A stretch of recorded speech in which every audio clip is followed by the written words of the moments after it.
being able to overcome that is what makes us who we are. A bombshell revelation is currently rocking the British royal family. Queen Camilla has reportedly launched a dangerous power play mere moments after reaching the absolute pinnacle of her life. At the presentation of the new colors to the 1st Battalion Grenadier Guards, Camilla appeared in absolute majesty, receiving royal salutes as an unshakable symbol of authority. It was a triumph that decades ago no one believed she would ever achieve. But behind that poised smile, a haunting insecurity is looming. Camilla knows all too well that her status hinges entirely on King Charles III remaining on the throne. Meanwhile, the true future of the monarchy belongs to Prince William and Princess Catherine, a couple who commands the public's devotion effortlessly, something Camilla has never truly possessed. Driven by the fear of being sidelined, a cold, calculated plot is alleged to have taken shape targeting the heir to the throne. However, Camilla may have dangerously underestimated William's resolve. If the Prince of Wales uncovers the truth, how will he strike back, and will the price Camilla pays be enough to dismantle the lifelong triumph she fought so fiercely to secure? For Queen Camilla, a woman who had weathered nearly a lifetime of turbulent highs and lows to reach the absolute zenith of prestige, the presentation of the new colors to the 1st Battalion Grenadier Guards was far from a mere royal ritual. It was a symbolic milestone, a defiant proclamation etched into history and before the public eye of her official supreme status. Clad in a flawlessly tailored ceremonial uniform of commanding navy blue adorned with the glittering insignia of her rank as colonel of the regiment, a position that once belonged to the most powerful men of the bloodline, she walked with steady steps amidst the solemn salutes of the realm's most elite soldiers. The intoxicating sensation of power infused her every stride, the rhythmic strike of her boots against the ground, and the deeply respectful bows from the immaculate ranks of troops. Looking upon her current majesty, few could forget the tempestuous past of this woman. Camilla, whose name was once synonymous with scathing criticism and viewed as the root of profound fractures within the royal house for decades, was now the legitimate queen of the United Kingdom.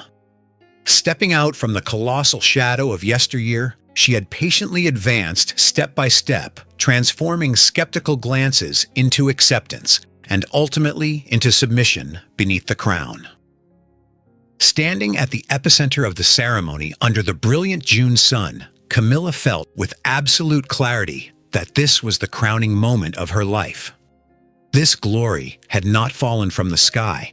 It was the culmination of a long, grueling journey of endurance, calculation, and waiting.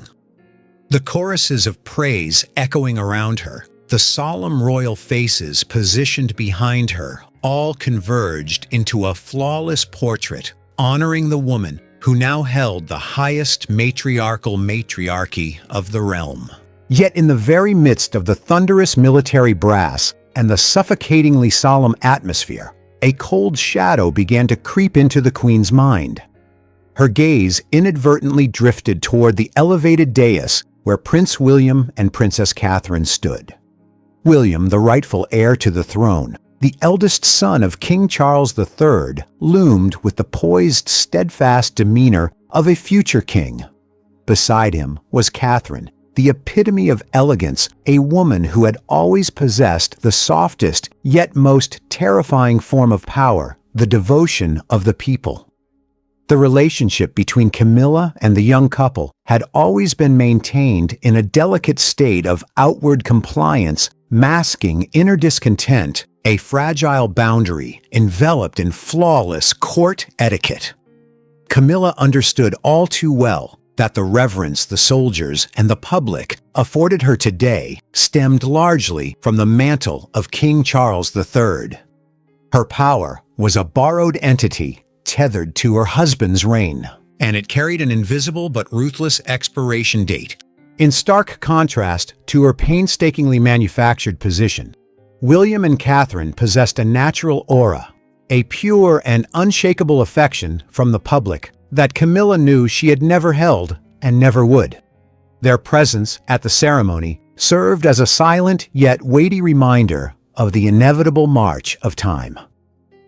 Amidst the roaring cheers of the military, Camilla's heart suddenly constricted under a grim reality. The future of this dynasty did not belong to her. The dawn of a new generation was breaking, and it inadvertently cast the shadow of obsolescence over the woman standing at the peak. The respect she was receiving from the Grenadier Battalion suddenly took on the hues of a magnificent sunset. Brilliant, yes, but signaling the impending descent of a long, cold night. As the ceremony drew toward its final protocols, the sense of dread within Queen Camilla did not subside. Instead, it swelled, suffocating the joy of her triumph. She knew with absolute certainty that once King Charles III was no longer on the throne, the velvet curtain protecting her would instantly drop, and William's generation would step forward to claim every corner of this palace. Contemplating the prospect of being sidelined from the locus of power, reduced to a fading footnote in the currents of history, Camilla tightened her leather-gloved hand. The royal smile remained perfectly intact upon her lips, her eyes still fixed on the proud regiment. But within the depths of that powerful woman's mind, a new covert war to salvage her own future had officially begun. Queen Camilla returned to her private study within Buckingham Palace. The magnificent space, with its damask-upholstered walls and glittering crystal chandeliers, failed to soothe the suffocating dread enveloping her mind. Her eyes, which always appeared sharp and composed before the public, now betrayed a profound exhaustion and a deep, calculating intensity. She gazed at the small tiara resting on her dressing table, the ultimate symbol of supreme power that had taken her a lifetime to touch. Yet instead of a sense of fulfillment, a gnawing insecurity swelled within her chest. She understood that her position was akin to a castle built on sand. The moment a single wave of time from the reign of King Charles III washed over it, everything would be swept away without a trace.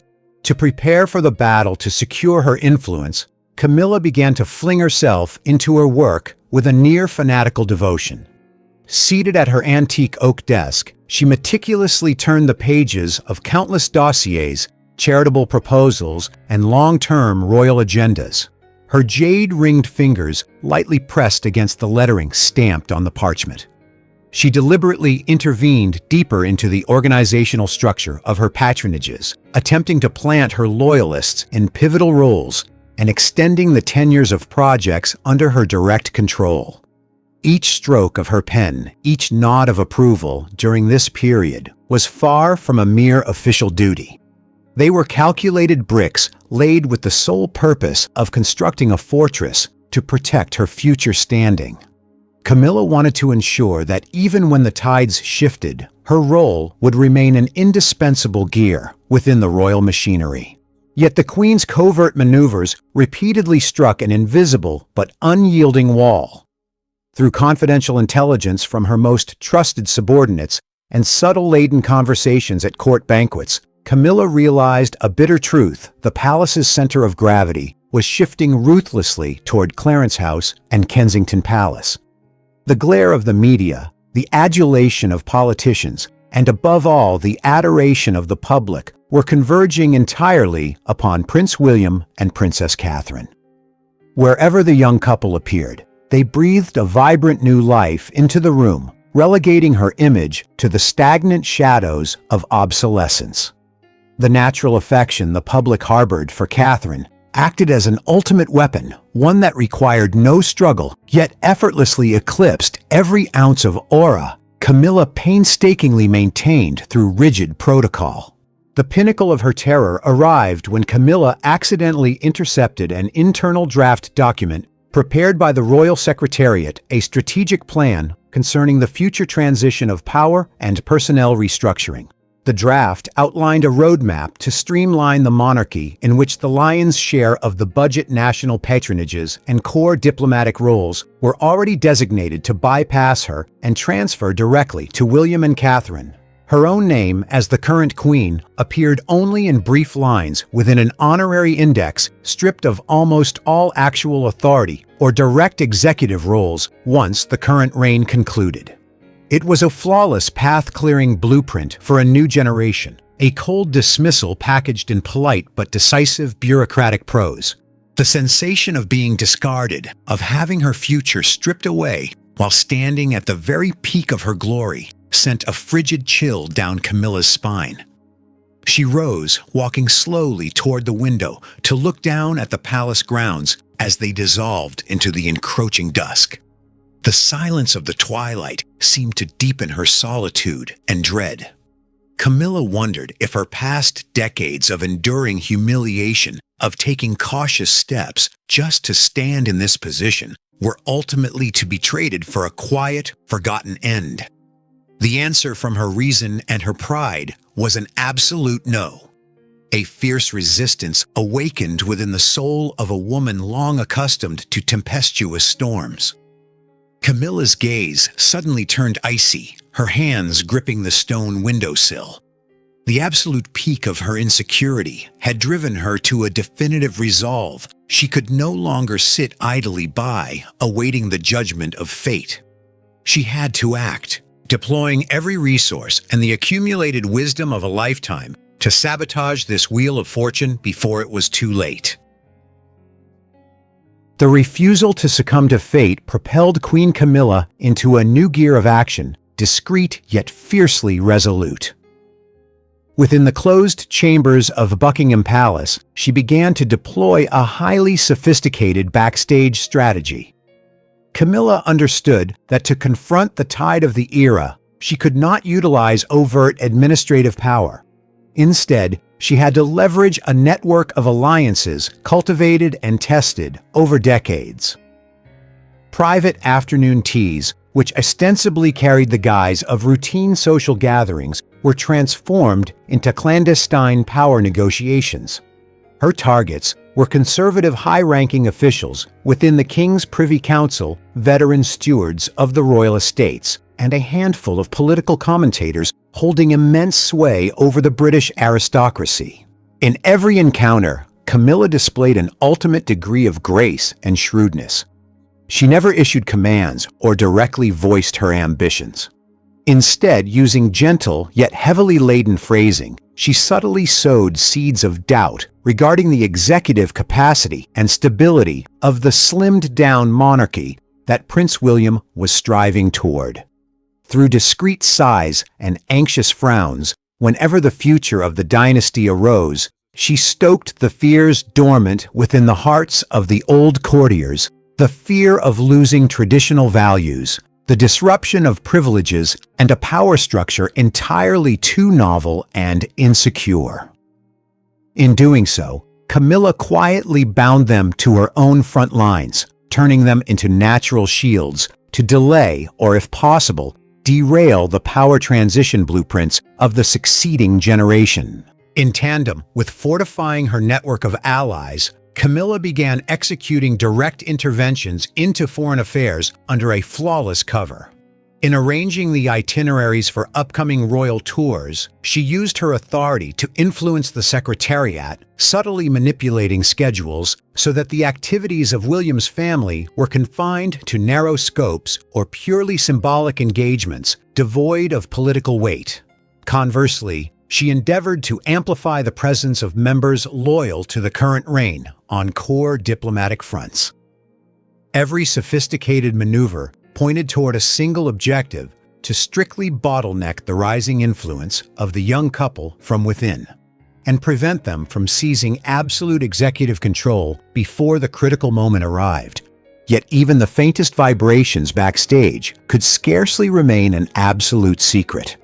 The irregular adjustments in itineraries and the Queen's unusually prolonged audiences with conservative figures quickly caught the attention of private secretaries at Kensington Palace, the prince's headquarters. Camilla's excessive caution inadvertently became the clearest warning sign. Reports detailing a shift in the attitudes of several senior officials toward William's proposals alongside sudden administrative hurdles appearing within Catherine's projects gradually converged into a deeply concerning picture. One late afternoon inside his study at Kensington Palace, Prince William sat in absolute silence before a confidential dossier that had just been delivered. William's eyes intently scanned every line of the detailed report regarding his stepmother's backstage maneuvers. No overt expression of anger surfaced on the face of the heir to the throne. Only a terrifying coldness enveloped the room. He slowly closed the file, the dry snap of the cover echoing in the quiet chamber. William leaned back in his chair, casting his gaze out the window, where summer rain was beginning to cling to the glass. He realized that Camilla's covert efforts were no longer routine self-preservation maneuvers. They had crossed a red line directly threatening the stability and future of the dynasty he was duty-bound to protect. The long-suffering silence he had maintained regarding court machinations had to come to an end. The prince knew all too well that if he continued to maintain a facade of polite tolerance, the conservative wheel Camilla was desperately trying to construct would become a colossal obstacle for his generation. A definitive resolve took shape in the young man's mind. He needed to directly confront and put an end to these shadow conspiracies before they could take deeper root. Without the need for an official declaration of war, a written summons was dispatched from the prince's office at Kensington Palace, requesting a private audience with Queen Camilla in a small sitting room located within the north wing of Buckingham Palace, a highly isolated space seldom utilized for official duties. Camilla received the message with a deliberately calculated composure. She took her time selecting a gown of royal blue silk, pinning a sapphire brooch that gleamed like a psychological weapon of self-defense. Stepping into the room with the familiar majestic bearing of a matriarch, she found William already waiting by the window. The tall, resolute silhouette of the heir to the throne stretched across the ancient tapestry carpet, creating an invisible yet immensely powerful pressure the moment the heavy oak door closed. The space between them was instantly suffocated by a tense silence. In stark contrast to their public appearances, which were always filled with social smiles and polite nods before the media lenses, this meeting stripped away every layer of the courtly mask. William turned his gaze, pinning his stepmother, with a coldness that washed away all emotion. He did not bow in the customary protocol reserved for the Queen, an act that tacitly asserted the posture of a judge, a future king in the near distance facing an obstacle that had to be removed.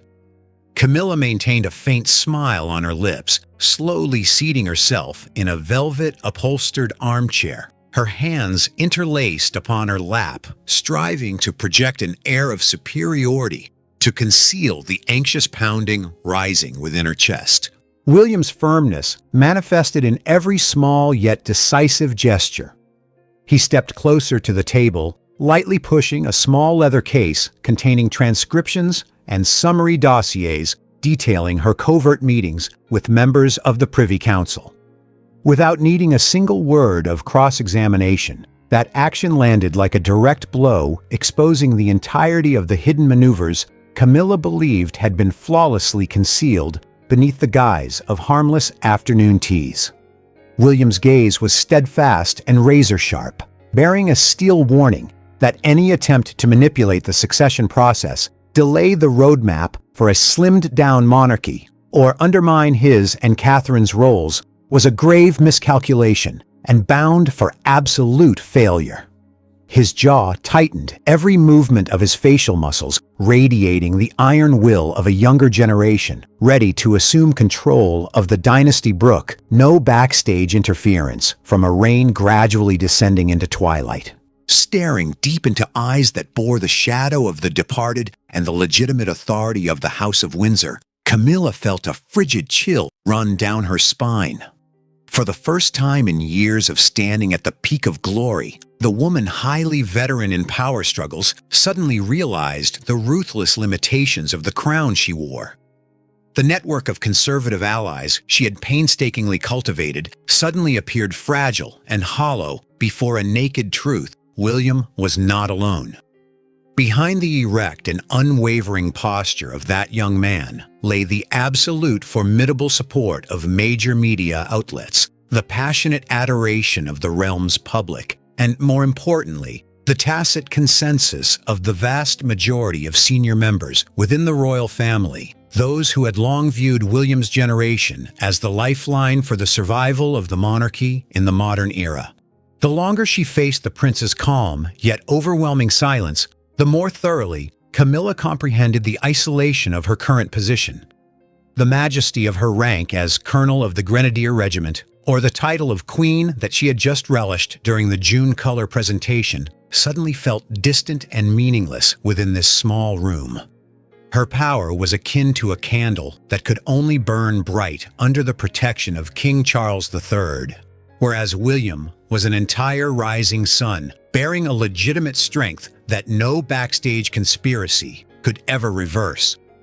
As the meeting concluded without a single compromise, William gave a brief clipped nod, then turned and walked away. The rhythmic, decisive sound of his footsteps fading down the corridor. Camilla remained seated alone in the vacant room, her gloved hands trembling slightly. For the first time, she had to confront the bitter reality that the balance of power had completely shifted beyond her control, leaving behind a vast, encroaching terror of an isolated future. The aftershocks of the private meeting manifested for Camilla in a public, decisive, and strategic blow dealt by the heir. Not long after that tense dialogue, Prince William chose a platform of national magnitude to deliver his message regarding the future of the monarchy. Seated inside her private study at Buckingham Palace, Camilla intently watched the large screen, broadcasting the live speech of the king's eldest son. Every frame captured with sharp clarity the image of a poised, steadfast prince, one who spoke not merely as a member of the royal family, but as a true leader of the new generation. He publicly shared a vision of radical reform, a slimmed-down modern monarchy tightly bound to the practical values of contemporary society. Every word in William's message was flawlessly crafted, sophisticated, yet harboring a ruthless purging power directed at the remnants of the past. Though he did not once directly utter Camilla's name, anyone well-versed in the courtly structure recognized the precise target of these changes. Streamlining the apparatus meant that the vast majority of political influence, national patronages, and core diplomatic rituals, the very foundations Camilla was utilizing to fortify her personal standing, would be strictly minimized and transferred directly to the next generation the moment the crown shifted. It was a sophisticated decree wrapped in the velvet of progress, legally stripping away every instrument of power the Queen had painstakingly cultivated backstage, pushing her into a dilemma where she could not voice opposition against a trend serving the greater good. Sitting solitary amidst the vast room, Camilla felt a distinct suffocating pressure, both spatial and psychological. Anger and insecurity intertwined, rising to choke her throat. She looked over at the dossier detailing her backstage maneuvers resting on the desk. They were now no different from worthless scraps of paper before William's public declaration. What wounded her most deeply was not merely the contents of the plan, but the unwavering, unhesitating resolve of the young man. William had executed precisely what he had warned during their private audience, utilizing the light of justice and the devotion of the people to shatter her every shadow conspiracy.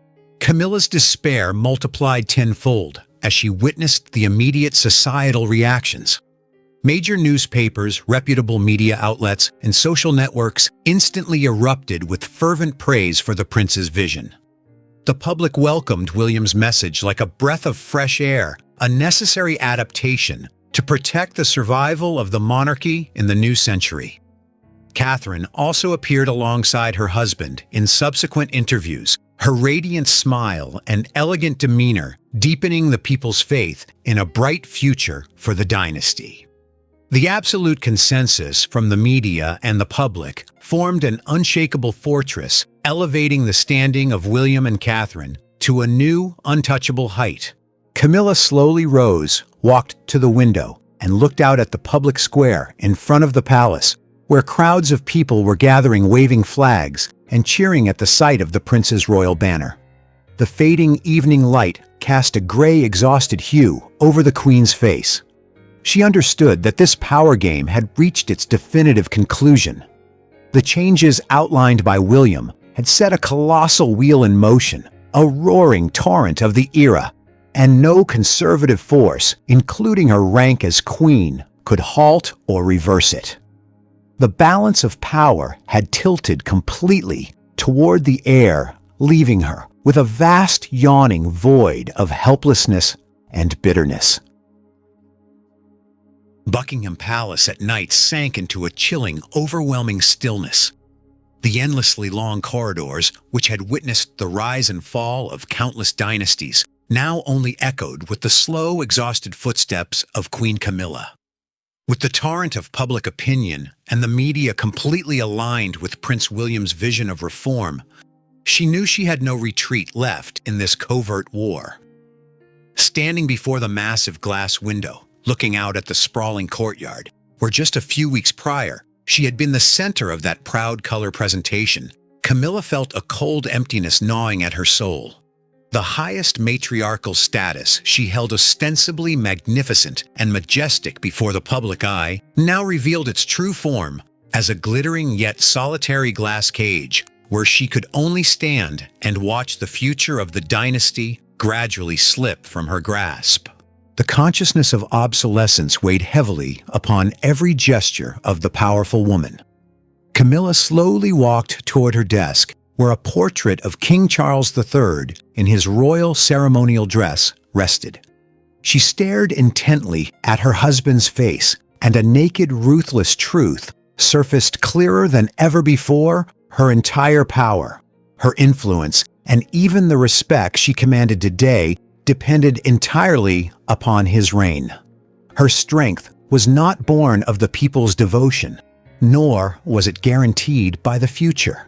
It was merely a shadow feeding off the aura of the current king. Once the throne changed hands, that shadow would instantly dissolve into nothingness. Looking at her husband's increasingly frail stature, worn down by the burdens of official duties, Camilla understood thoroughly that the remaining time for this reign was short, and the day she would have to face the grim reality of an isolated dowager queen was drawing closer by the day. In her heavy mood, the memory of the presentation of the new colors to the 1st Battalion Grenadier Guards in June 2026 suddenly flooded her mind with an entirely different hue. That moment, which she had once deemed the ultimate pinnacle of a lifetime's glory. The most brilliant chapter in the diary of her life had now turned into a bitter and ironic reminder. The majesty of the uniform, the solemn salutes of the elite soldiers, and even the brilliant early summer sun of that year were not the beginning of a secure era of power, but the absolute limit, the final radiant flare before the sun dipped below the horizon. That peak, as it turned out, was the beginning of a quiet yet irreversible end for her influence within the royal family. Camilla sat down in the velvet-upholstered armchair, her hands lightly brushing over the precious pieces of jewelry resting on the table. Each treasure marked a milestone in her journey to conquer the peak, but now they could not bring her a sense of security. Outside the city of London still glittered with lights, the crowds still hurried back and forth, and the wheel of history still coldly moved forward, without waiting for anyone. The image of William and Catherine, walking with poise and confidence amidst the cheers of the public in recent events, replayed like a slow-motion film, confirming that a new era had truly begun. The younger generation, bearing absolute legitimacy, and the devotion of the people was stepping onto the stage, relegating her generation to the pages of the past. Camilla no longer sought to contact her old allies, nor did she flip through plans for backstage intervention. All the ambition, all the sophisticated resistance she had cultivated for so long had now given way to a belated yet sober acceptance. She quietly directed her gaze to the vast space outside the window, thoroughly comprehending the ruthless law of palace power. The woman who had traversed so many storms of life understood that her chapter in the book of royal history had reached its final lines, and her era would eventually have to close, yielding to the dawn of a new generation proudly stepping forward. After reading the story, do you believe Queen Camilla's failure to maintain her power was due to the inevitable obsolescence of an old reign, or was it the result of Prince William's calculated and decisive counter-strategy? Share your thoughts with us in the comments section. Remember to like, share, and subscribe for more. Also, click the next video showing on your screen. You will enjoy it.